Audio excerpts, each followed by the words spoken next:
Hey everyone, and welcome back to the channel. Today, we're re-diving deep into the Rogues gallery of one of Marvel's most beloved heroes to talk about his greatest collective threat, the Sinister Six. This isn't just a random team-up, it's a calculated, venomous alliance forged with one single purpose: the complete and utter destruction of Spider-Man. So, grab your web shooters, because we're swinging back to 1964 to uncover the origins, the members, and the fatal flaw of Marvel's most infamous supervillain squad. It all began in the Amazing Spider-Man Annual Number 1. After a series of humiliating defeats at the hands of the friendly neighborhood wall crawler, one of his most brilliant and bitter enemies had an epiphany. Otto Octavius, the man known as Dr. Octopus, realized that while one-on-one combat was a losing game, a coordinated assault might just be the key to victory. He hatched a plan to unite Spider-Man's most powerful foes, creating a gauntlet that no single hero could possibly survive. Doc Ock wasn't just forming a team, he was orchestrating a symphony of revenge, and he would be its conductor. He reached out to the criminal underworld, handpicking a roster of villains who shared his burning hatred for the web-slinger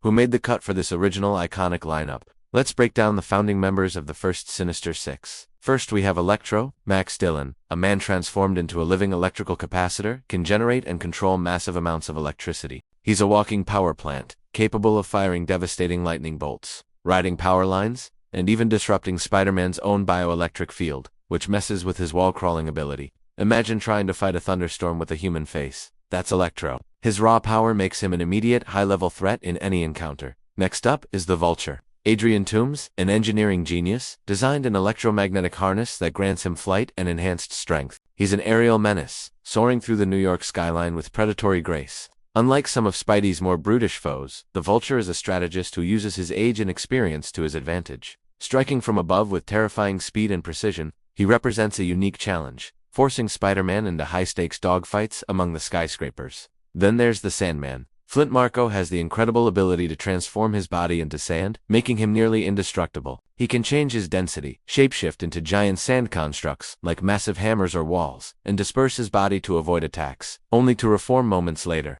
How do you punch a guy made of sand? You can't. He's a walking, talking beach that wants to bury you, making him one of Spider-Man's most physically overwhelming opponents. Of course, we can't forget the Master of Illusion. Mr. Quentin Beck was a special effects wizard and stuntman who felt his talents were unrecognized. So, he turned to crime, using his expertise in holograms, chemical gases, and robotics to create elaborate illusions that warp reality itself. Mysterio doesn't fight Spider-Man on a physical level. He attacks his mind. He makes Spidey question his own senses, turning his greatest strengths into weaknesses. He's the ultimate psychological warrior. Rounding out the original six is Kraven the Hunter. Sergei Kravinoff is the world's greatest big-game hunter who saw Spider-Man as the ultimate prey. He possesses superhuman strength, speed, and senses, all thanks to a mystical jungle serum. But his true weapon is his tactical mind and relentless spirit. Kraven doesn't just want to defeat Spider-Man, he wants to prove he is superior in every way. He's a primal force of nature, driven by a twisted code of honor that makes him dangerously unpredictable. So you have the brilliant leader, the living power source, the aerial predator, the unstoppable brute, the master of deception, and the ultimate hunter. Together, they were Dr. Octopus's master plan made manifest. The core strategy of the Sinister Six was brilliantly simple: exhaustion. Dr. Octopus knew that while Spider-Man might be able to defeat any one of them individually after a tough fight, he couldn't possibly take them all on back-to-back. The plan was to set up a gauntlet. Each member would battle Spider-Man in a separate location, wearing him down bit by bit. By the time Spidey reached the final villain, he'd be too tired, too injured, and too mentally drained to put up a real fight. It was a war of attrition. The initial goal wasn't about a coordinated group attack, but a sequential beatdown designed to drain the hero's will and stamina.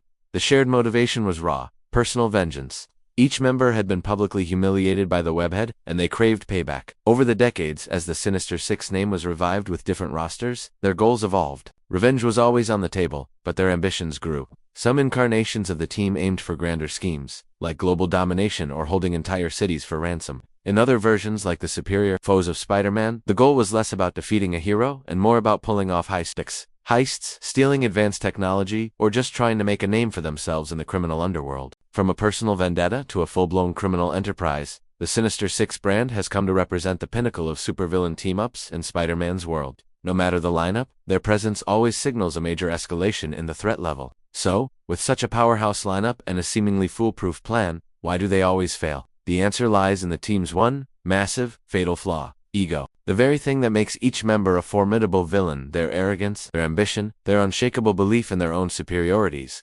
Also what makes them terrible teammates. Dr. Octopus might be the leader, but guys like Kraven, Vulture, and Electro aren't exactly known for taking orders.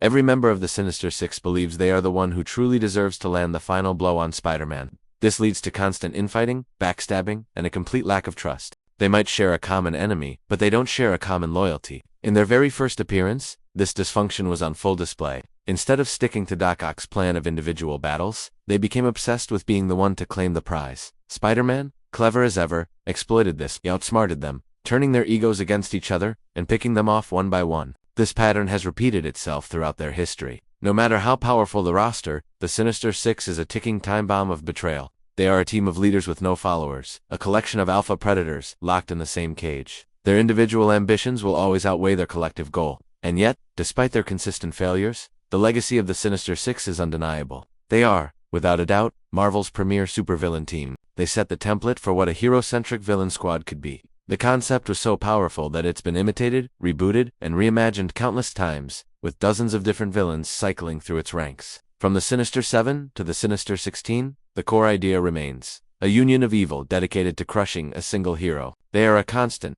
looming shadow in Spider-Man's life, a reminder that no matter how many times he wins, his enemies are always out there, plotting, waiting for their next chance to unite against him. They are the ultimate testament to Spider-Man's resilience and a legendary part of comic book history. What's your favorite version of the Sinister Six?